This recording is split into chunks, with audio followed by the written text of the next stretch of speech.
rosters like the Colorado Rockies and the Oakland Athletics and the Chicago White Sox, who just don't they don't get that much out of their starters. Frankly, they don't get enough out of their starters. We're back on YouTube, by the way. If you guys like watching over there, we are now back on YouTube. So go check us out, Marine Lair Podcast on YouTube. But like the Mariners, they get so much length out of their starters. You could make a real argument that you don't think the Mariners should use a roster spot on a long reliever. I don't know if Scott Service is going to get to the point where he'd feel comfortable rolling without one.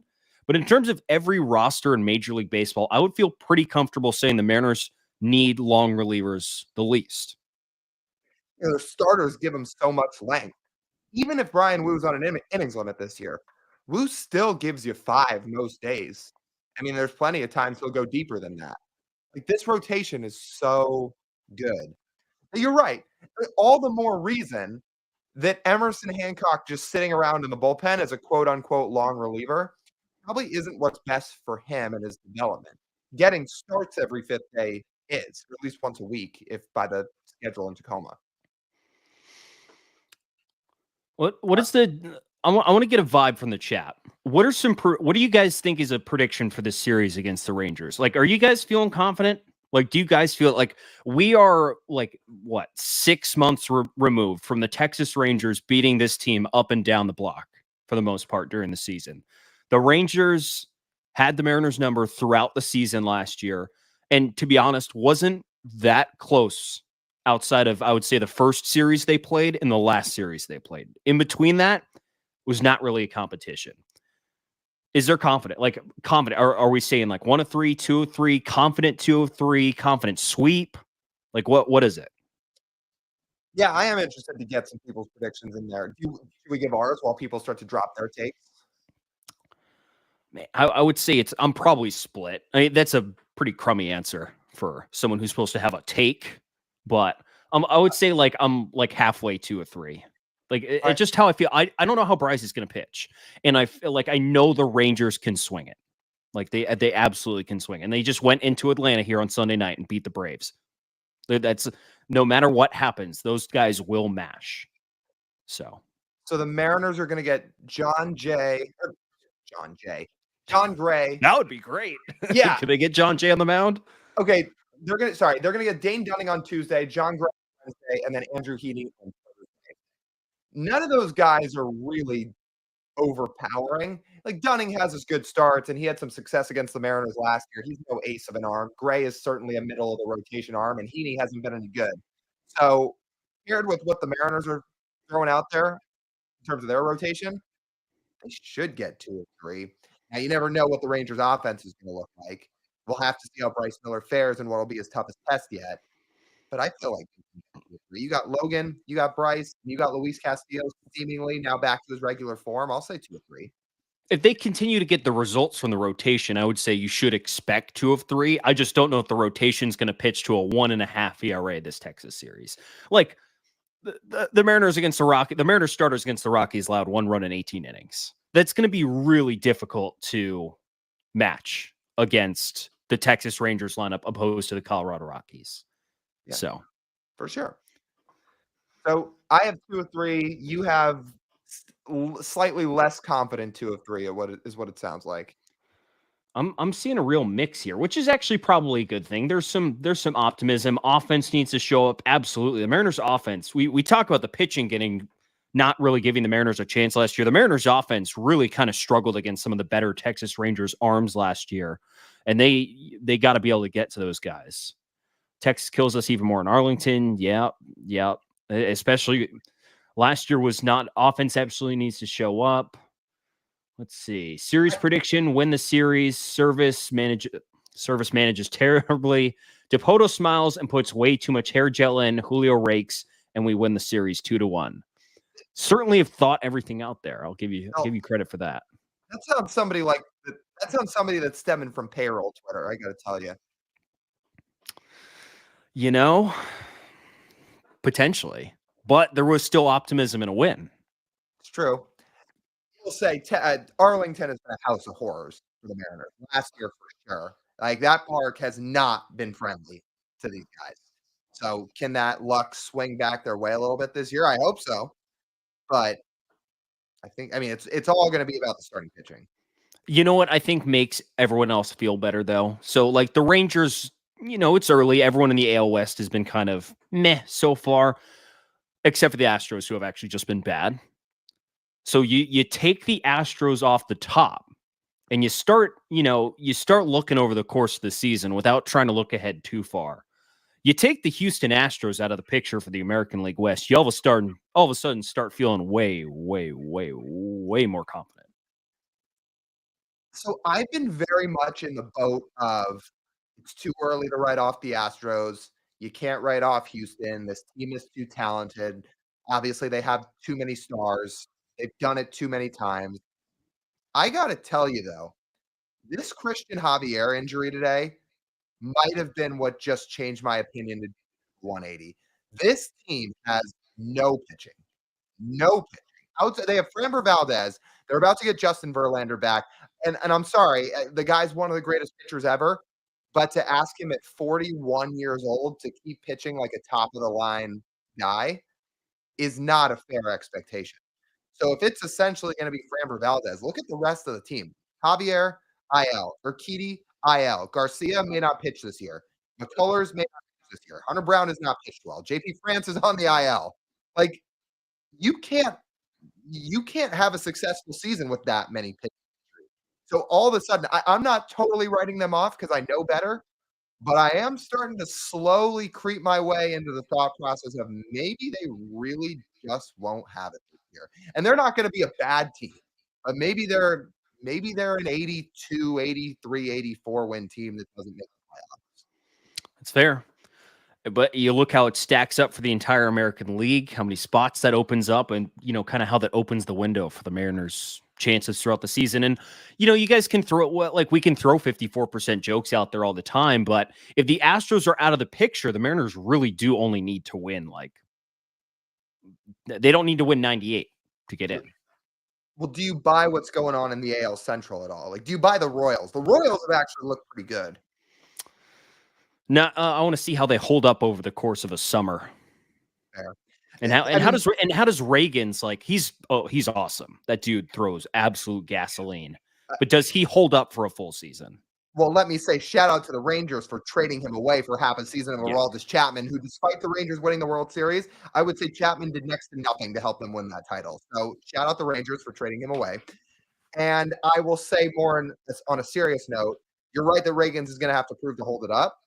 And even past Reagan's, that is the one thing about the Royals. I don't know how great that rotation is past Reagan's. I think Seth Lugo's pitched well so far. That's a guy I would very much like to see what he does over the course of a full season. Yeah, like the Rangers have the offense, and Bobby Witt being one of the best players in the game has now happened. Like he is that good. But you're right that they're going to have to prove it. This was a very, very low win team last year that doesn't have all the most, that on paper does not have the greatest rotation in the world. So fair. The Astros being bad helps the Mariners a ton. There's no doubt about it. But you just never know if somebody might sneak up in the Central. And if the Royals win the Central, that's only one team, but then it becomes about what the Guardians do. What does it kind of feel like to you right now that are the playoff teams? Like the Mariners certainly sort of when they play up to their potential, it feels like it. The Rangers are still a playoff team right now. I would say they are. Orioles are, Yankees are, and for sure. I'm starting to think, honestly, and now looking at the East, one of the Rays or the Blue Jays could miss. Yeah. I like the Rays haven't gotten off to the greatest start. They have pitching injuries. So yeah, you're right. Orioles for sure, Yankees for sure, Rangers, yeah. But that's still 3 other spots that are open. Right. And again, once the Mariners start get more of these series wins racked up in a row, and we see this pitching staff go through a month and pitch like this, because they could do this for a month. They could pretty easily do this for a month. That's the kind of caliber of arms they have. Once they do that, then that's oh, okay, yep, that's another one of the 3 spots that are remaining taken up, and then it's a team from the Central, and then someone else. Yeah. So it's just a question of which Central team do you believe in. I have a hard time buying either any of the AL or NL Central for the most part, but we're gonna have to see. Mm-hmm. Okay, if we got back to some Mariners stuff here, I know we had a few questions scrolling up here in the Instagram comment section. Somebody asked updated Julio home run total. I mean, it's April 21st. I know he doesn't have one yet. This is going to balance out in some way where Julio doesn't have a home run through, close to a month into the season. But now he's going to have, you just know he's going to have some month where he hits a ton. So I would still say mid 30s at least. I think it's still absolutely going to be over 30, and I wouldn't be shocked if he still gets close to it. Let's say 34. Yeah. 34. So that's a mid 30s answer. So yeah. He's going to have some month where he probably hits 10 or 11, and it's going to all stabilize itself. Right. Hey, if you're watching on YouTube, would love to get you guys some questions in here since we haven't had a whole lot of chance to look at the YouTube comment section. So if you got a question, please feel free to shoot us one in there. Javier is still confident Julio's going 40-40 this season. I will say, when we did our season predictions episode, I predicted his steals under. I think I'm going to eat crow on that one. I mean, it seemed like they were going to run him less, but here's what they did instead. I don't think he's allowed to slide head first in a second anymore. I think he's only allowed to slide feet first. I think they stopped that midway through last year. I think they told him, you got to slide feet first. You can't be spraining the thumb or something like that sliding into second base. Right. But yeah. So 40-40, sure. I'm down. Mariners will be very, very successful if he goes 40-40. I'll tell you that much. I thought you way lowballed that steal total in our season prediction. So yeah, now we're kind of seeing it. Julio bats 300, hits 30 bombs, steals 40 bags. We win the division. He wins MVP, and DePoto brings back Abraham Toro I assume he means at the trade deadline. So I saw that dialogue brought back up today. It got brought back up. So it's disappointing. It's really disappointing. I've got a little bit of inside knowledge for you guys, everybody listening. If you ever want to get on TJ's nerves, you're sitting around bored one day, and it's like, you know what? I want to get his blood pressure up and piss him off. Just start talking about why the Mariners miss Abraham Toro. What the hell is this slash line he has so far this year? What is it? We're talking a 333, 429, 438 slash line so far. He's already been worth half a win on Baseball Reference. What the hell? See, I posted that video on our podcast Twitter account like a week ago, like saying you have to go back to move forward in terms of Mariners trading back for Abe Toro. And then today there was a tweet out there saying, let's get some discourse started about Abe Toro if Urias is going to miss time. It doesn't seem like Urias is going to miss time for reference, but when he got hit by the pitch, people said, like somebody said, if he misses time, it was a picture of Abe Toro, and he put it out there. And then there was a quote tweet from our buddies Joe and Colton at Mariner Mojo that said, don't tag TJ in this, Lyle in this, or the Marine Layer pod in this, only to get right on TJ's nerves yet again.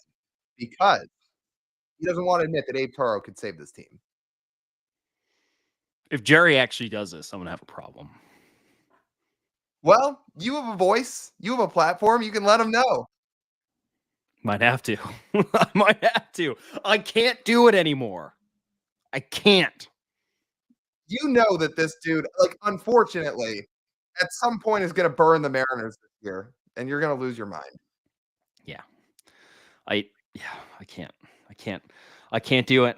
I can't do it. So here's a prediction here on YouTube for this Rangers series, and it would be a good one of Mitch Garver. Like this would be the Mitch Garver series of him really starting to heat up, and all we need is for some Rangers pitchers to start throwing Mitch Garver some more fastballs, and I think he'd be right back on it. He'll feel back at home in that park, and he loves hitting a good fastball. Like.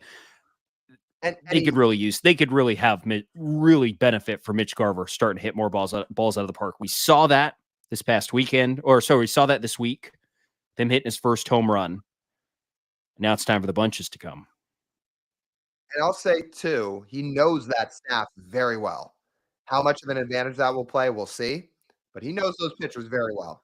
Hopefully, because what do we keep talking about? For the Mariners to be their best players have to play like it, especially on offense. We're starting to see it a little bit more, right? Julio's starting to get his timing down a little bit. He's hitting the ball harder now.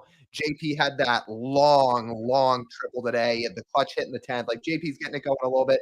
Cal's certainly getting it going. Cal had a great series against Colorado this week, but it's all slowly but surely building. What are the next steps? Absolutely. Mitch Garver is going to have to start hitting. They need that guy very, Yeah. very badly. Well, funny story on Abe Toro, Lyle. Totally real.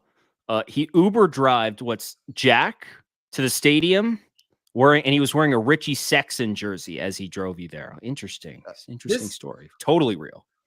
I was going to say, is this a true story or is I think there might be a little bit of a gray area there. It feels like a little bit of a gray area. Like Abe Toro didn't grow up a Mariner fan. Like what ties does he have to Richie Sexson? Yeah, I don't know. Maybe he likes Mariners classics. Hey, we were talking about Coachella jerseys. Maybe he was he was saving up to go. Yeah, Richie Sexson Mariners jersey would be a Coachella jersey. That's for sure. If Urias goes on the injured list, who do we think gets the call? Let's see. Haggerty or Samante. It's probably Sam Haggerty at this point. If he actually goes on the IL, I think Sam's coming up.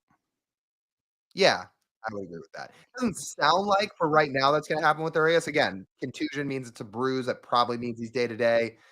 Dunning's a right-hander, so Urias won't play on Tuesday anyway. So they have a day off Monday. So it's a day for Urias to rest it. They face Dunning Tuesday. That's probably not a game Urias would play.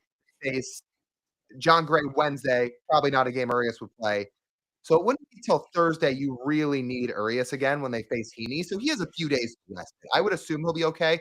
But to answer the question, if he were to hit the IL, feels like it would probably be Haggerty. I would guess Dylan Moore would then slide in, play more third base. Haggerty would play the outfield when they need him. That would make the most sense. Right. And that seems like that'd be the best roster fit. And then you'd have essentially Haggerty, Clase, Rayleigh, Mitch, Julio in the outfield at that point. Oh, here's one. Were you guys upset by the first loss today? Yes. The loss in the first game. Yes. Like, they had to win the series. In my head, before entering this doubleheader, it felt like the first game would be the better chance of the one that they would win.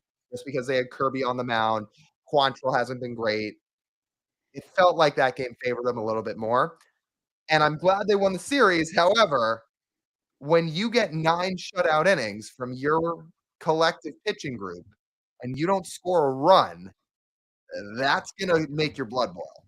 It did. Yeah. Well, leaving all those runners on. And that too. Are you laughing at something? I see you laughing at some comment. Well, someone suggested Toro should wear a Jeff Clement jersey instead while driving Uber. Well, you gotta have a rotation. You gotta have, if he's driving Uber 3-4 days a week, you gotta have a rotation of jerseys. One day it's gotta be Jeff Clement. The next day it's gotta be Dustin Ackley. The next day it's gotta be Nick Franklin. The next day it's gotta be Danny Holtzen. You gotta get a lot of these jerseys. You gotta have a rotation. Here, this would be a good toss up. What do we think about Jonathan Clase so far? So, I thought he's looked good. Like in terms of what they've wanted him to bring, I think we mentioned it was like more of a spark. Wanted to see a spark, some energy, something different, something that the guys at the AAA level or the other guys at the AAA level that had been on the big league roster before, they'd already seen and didn't quite think had, or they wanted something more. They wanted the speed. They wanted the combination of speed, power, and discipline at the plate that he showed. And he showed quite a bit of it. He hasn't left the yard yet, but even just the impact he made on Saturday, yesterday, when he hits the line drive to right field, bases are loaded, and he's the only guy on the roster who would have had a chance to score on that ball, and Julio. But Julio probably hits that one over the wall instead of in front of the right fielder. But just to see sort of the energy there of him putting a ball in play, a Rockies defender makes an enormous mistake, and then it's like, oh crap, Clase stole 79 bags last year. He's gonna fly. And he was almost safe. And it's so cool to have that aspect on this Mariners roster this year. A roster that we've noted that, if you really sit back and think of it, isn't all that fast. So when you have the opportunity to add a really quick guy like Clase, it helps. He is a very ideal fourth outfielder. Great speed, little bit of power. His defense still needs a little bit of work, but obviously his upside as a defender is good because he has so much speed. Like, he's a very ideal fit for that, and he has provided a spark.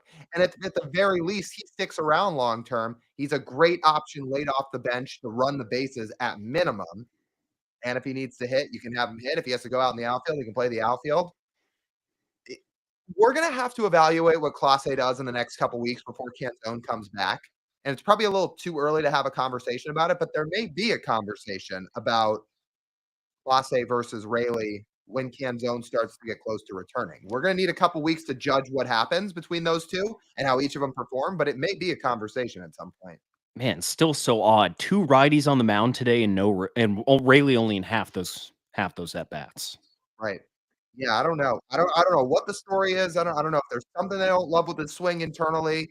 He had 2 hits and reached base 3 times today. I don't know what the story is. It is odd for a guy that had a 130 WRC plus this year. He lit the world on fire in the first half last year. And I know the narrative with him, right, is didn't have a good second half.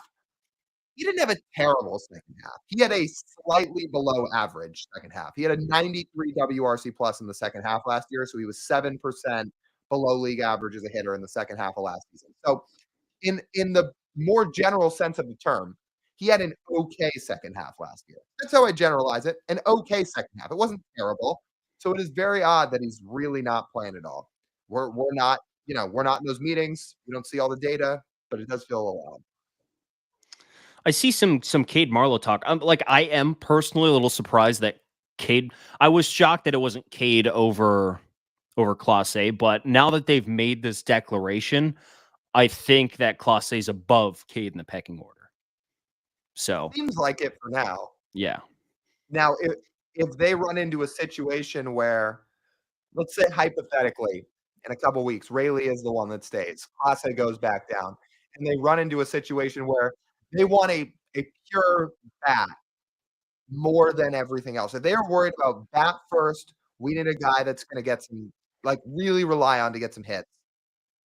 Feels like that would be Cade, but everything else combined, yeah, it does feel like Clase's jump Cade. Because when Cade Marlowe got called up last year, Clase wasn't ready.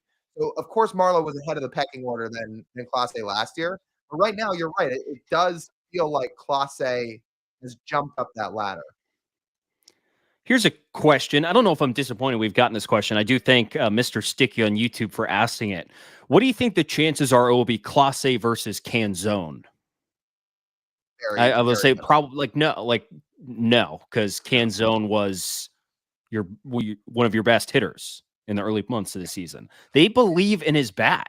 It's not going to be the convenience of an injury and a supposed, not even really, slow start to the season for him that would earn his way off the roster. That would make no sense.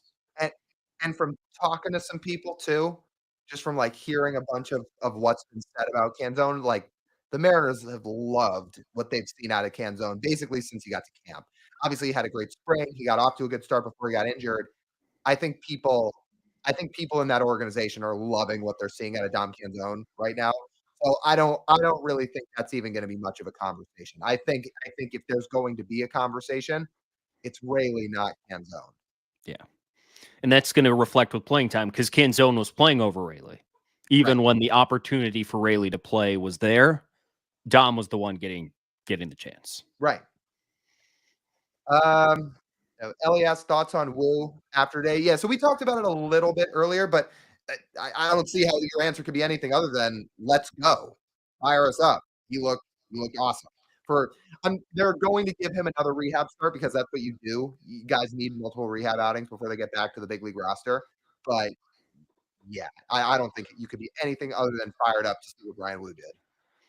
Now that we've had a few weeks of the season, we can answer this question. Do you guys think the team is improved by trading Eugenio Suarez away? Seems like we wanted to lessen strikeouts, but have a lot still, except for this weekend, by the way. They didn't strike out that much. Now to have less power and less consistency at third base. They've had more consistency at third base this season than Gino has had at third base. That's a fact. Go check the stats. They have been better at third base this year than the Diamondbacks have gotten from Eugenio Suarez. The strikeouts thing is totally fair. At least before this Rocky series, you're right. They were still striking out too much. And part of the reason of trading Gino away was to cut down on that overall. And from the other parts of your roster that you were expecting to see improvement from, you didn't see it. But I don't know if that's directly a Gino thing. So I'll do everybody a favor. And if you don't want to take the time to pull up his stats, I'll just read them right here for you. Eugenio Suarez currently entering today, hitting 231, 657 OPS, WRC plus sits at 86, and he is worth 0.1 Fangraphs win. I think I'm more than okay with what Josh Rojas and Luis Urias are doing. Rojas, we've said it week after week now on the live streams, on the podcast. He looks awesome. He has been, this is the Josh Rojas that they envisioned when they traded for him from Arizona and knew that back in 2022, he had a 3-war year, saying, we can get this guy, this version of Josh Rojas. Now they're getting it. Look, everybody loved Gino. You should. Fans loved him. His teammates loved him. He brought a great energy in the clubhouse. I'm sure when he comes back this weekend, he's going to get a nice ovation, and he should. Everybody should cheer for what he did in his 2 seasons here.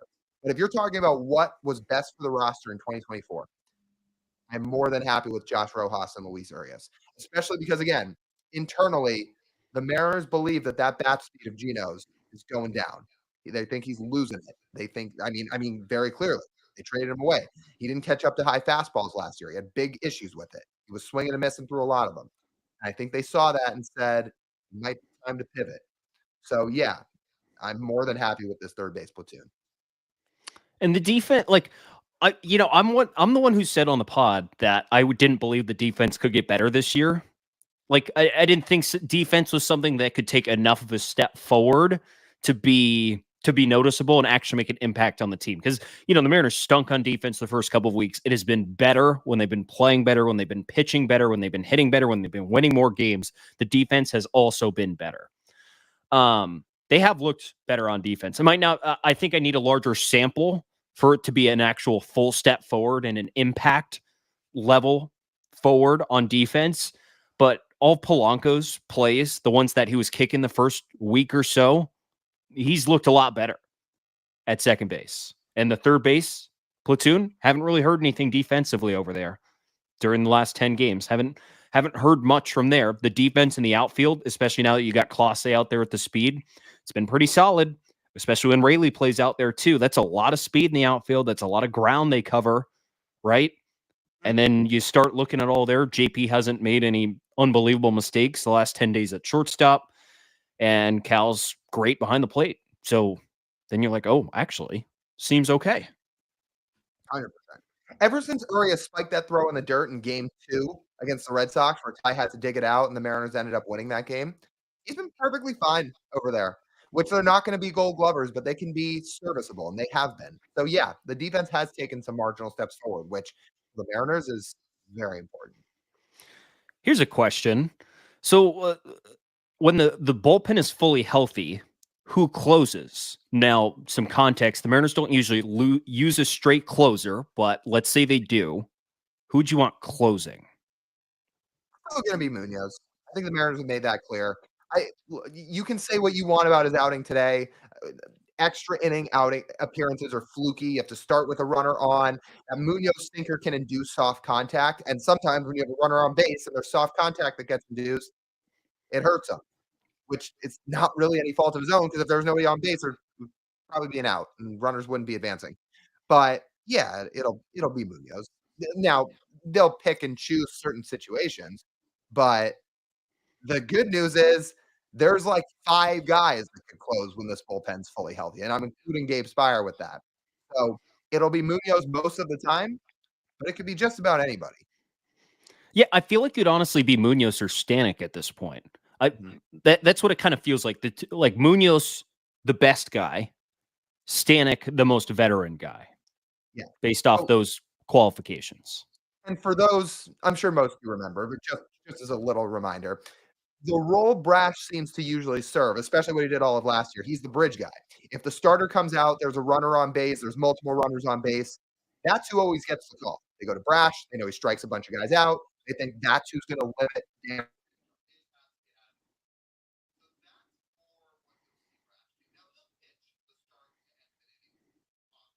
the start to end of an inning often enough, but a lot of times he will be used as a bridge guy. So usually you don't see him close games. So that I would say takes Brash out of it for the most part. You usually see him out of the game earlier than that. So yeah, Munoz, Stanek, we'll see how they use Santos. I think for the most part, Munoz. There's an argument here, and thank you for Nandrin for sending in this comment. If you use him as a straight closer, he probably get that closer momentum. You should have a traditional closer. He needs that closer energy. I'm just don't. I'm not totally sure about like this momentum. If he was only pitching in the ninth inning, he would have more momentum than if he was pitching in the eighth inning, the ninth inning, the seventh inning, whenever the most important three batters of the game would come up and Scott Service needs to use, say, Munoz. We'll use Munoz as this example. If he's pitching well, he's pitching well. I don't know if it needs to come as a closer. No. If he's hot, he's hot. If Munoz is your best guy, like, you can argue who the best guy in this bullpen will be. It's that good that you could argue for a lot of different guys. But like, play along with us with the exercise here and say it's Munoz. If you're facing the Rangers and you're about to face Marcus Semien, Corey Seager, and Adolis Garcia in the eighth inning, and you don't use Munoz because you're just trying to save him for the ninth, it's like, well, ninth inning, closer pitches the ninth inning, we need him to close. And you put in somebody else that you feel like is inferior to your best reliever. And as a result, that deadly trio of the Rangers puts up a couple runs in the inning, and all of a sudden you don't have the lead anymore. That feels fairly counterintuitive because you didn't use your best guy against their best guys to try and get those guys out when you needed him most. There's nothing wrong with Munoz pitching the ninth, but I think this idea of holding on to the old school way of a closer always has to pitch in the ninth inning is starting to become much less of a thing. And we've seen that over the last few years. Your best reliever is best used when he can go and face the opposing lineup's best hitters and get him out. Because if Munoz gets Seager, Semien, and Adolis Garcia out in the eighth inning, guess what? You get to the ninth, and you're going to face, I don't know, Nate Lowe and Jonah Heim, and I don't know. I mean, the Rangers lineup is stacked. Josh Young, if he was healthy, let's say, I'm perfectly confident Gregory Santos can get those three out. I'm perfectly confident Ryan Stanek can get those three out. You have plenty of dynamite options that can still get out tonight. If we're going to make a role for Gregory Santos, where should he go? Is he after Brash? I guess that's what would make most sense if let's say Kirby goes 6 1/3, Brash comes in and gets the final two outs of the seventh, Santos goes the eighth, Munoz goes to the ninth, unless, again, best part of the lineup's up in the eighth, you go Munoz, then Santos. Yeah, that feels right. You could think of it stylistically too. You could do just based on how their pitching profile is. Brash four-seam slider, so his stuff goes up. Then you have Santos. He throws a sinker and a slider. His stuff goes down. And then you have Stanix. He throws a four-seamer, also has the splitter, but, the four-seamer up, more of a fly ball, not a ground ball pitcher. And then you have Munoz, who is now primarily sinker and slider. And then back again, it goes down. So if you wanted to, it's almost like shifting the lineup left, right, left, right, left, right. Instead, you go ground ball, fly ball, ground ball, fly ball, or strikeout, however you want to frame it. Different frames of pitcher and different frames of reliever after another. And that blueprint doesn't even include Gabe and Sauce. Like, they'll Right. be factored into that. I know, which just shows you how absolutely ridiculous his bullpen is when healthy. And Trent Thornton, by the way, I know we got into a jam today and then got out of it. He got out of it. His ERA is now below 1. That's your seventh guy when everybody's healthy. So, pretty nice. All right, let's get a couple more in here before we wrap it up. Let's see what we got here. Well, somebody asked who they think the odd man out is when Brash gets back. So again, when everybody's healthy, if you're going to assume the bullpen at full health is Munoz, Brash, Santos, Stanek, Spire, Saucedo, Thornton, and both, if those are your 8, then when Brash comes back, it's going to be one of the guys that has been called up since. So, or one of the guys that was at the back end of the bullpen to start on opening day. So whether that's Cody Bolton who just got back, whether it's DeGeis, whether it's Tyson Miller, like it'll be one of those guys. Yeah. Let's see if we got any more. When is Santos coming back? It still is tracking towards next month. in May, sometime in May. But in terms of an actual date yet, not sure. He's not back in games yet. No, I mean he's throwing. I think he's progressing. I'm blanking on what Hollander's last update was. It's positive, but yeah, Santos feels like late May, early June is what it sounds like because he's still going to have to throw a lot of live bullpens and have a couple of rehab outings, but he's progressing. It feels like late May, early June for Santos. Here's a good one to end on, I think. Do the M's draft Jack Caglione? Man, I would love that, but he's not going to be there. Oh, so this is from my friend Noah who asked this question. Okay. What's up, Noah? Shout out for the question. I would love to get Jack Caglione on the Mariners. Unfortunately, he's going to be long gone before they pick. Man. Yeah. He'd be good to have as a first baseman. Yeah. And for those that are wondering, no, I don't think he's going to play two ways as a pro. I know he's doing it in college, and people have kind of coined him with the nickname Jack Tani at Florida. But you guys remember Brendan McKay, a star at Louisville, who was a two-way guy? The race tried to let him do it a bit, and then ultimately he was just a pitcher. I think that's what's going to be for Caglione, but ultimately he's going to be a hitter, not a pitcher, because his bat is his best tool. Is he like a good hitter? Is he a great? No, sorry. Is he? I know he's a good hitter. Is he good? Like, is he a good pitcher? That's the thing. What's even his ERA right now? Like, he throws upper 90s, but I don't think he's got number one upside or anything like that as a pitcher. So he's got a 3.86 ERA right now in 44 innings at Florida. Last year at a 4.34. So he's a solid college pitcher. I don't know if that translates to the pros. Yeah, I think he throws on Sundays. Mm-hmm. So yeah, that probably. And his whip's high. His whip's been 1.4 each year. So yeah, he's going to be a hitter. Yeah, I'd probably rather have him swing, because that swing is pretty unbelievable. He had a pretty unbelievable. He hit a ball, 519 this week? I don't know if I believe that or not. Do we think that's actually how far it traveled? No, I don't think that's actually how far he hit it, but that's what they said. Yeah. He did clear the scoreboard at their stadium. Yeah. For those who don't know and don't follow a ton of college baseball, Jack Caglione is a two-way player at the University of Florida. We just talked about his pitching numbers a little bit. Offensively, he is hitting over 400 with 23 home runs in 39 games and an OPS way above 1,300. He can hit. Yeah, he's pretty unbelievable, and he's not making it past pick 7 at this point. Like Travis Bazzana, your guy from Oregon State, will probably go 1. Like the Georgia kid Condon is probably going to go in the top 5. Caglione's probably going to go in the top 5.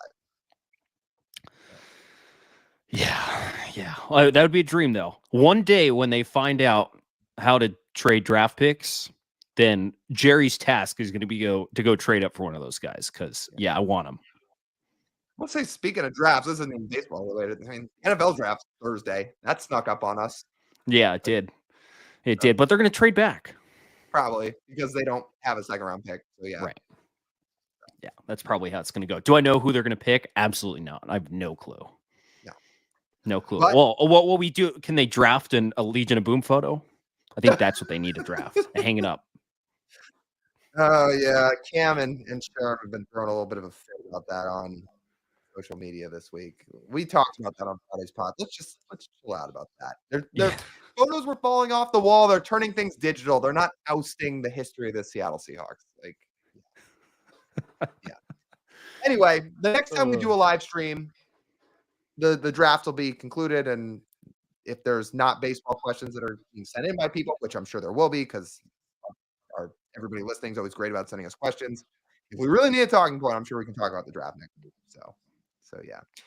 Well, I would say that just about wraps up. As always, you guys are awesome. Make sure to follow us everywhere on Apple Podcasts, Spotify, YouTube, all across social media. We're on Instagram, Twitter, YouTube Shorts, TikTok. We're everywhere.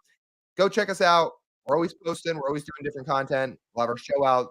Our show coming up on Wednesday, which will be our next podcast we release. But until then, thanks for hanging out with us. We'll be back on the live stream next Sunday, and we'll talk to you then.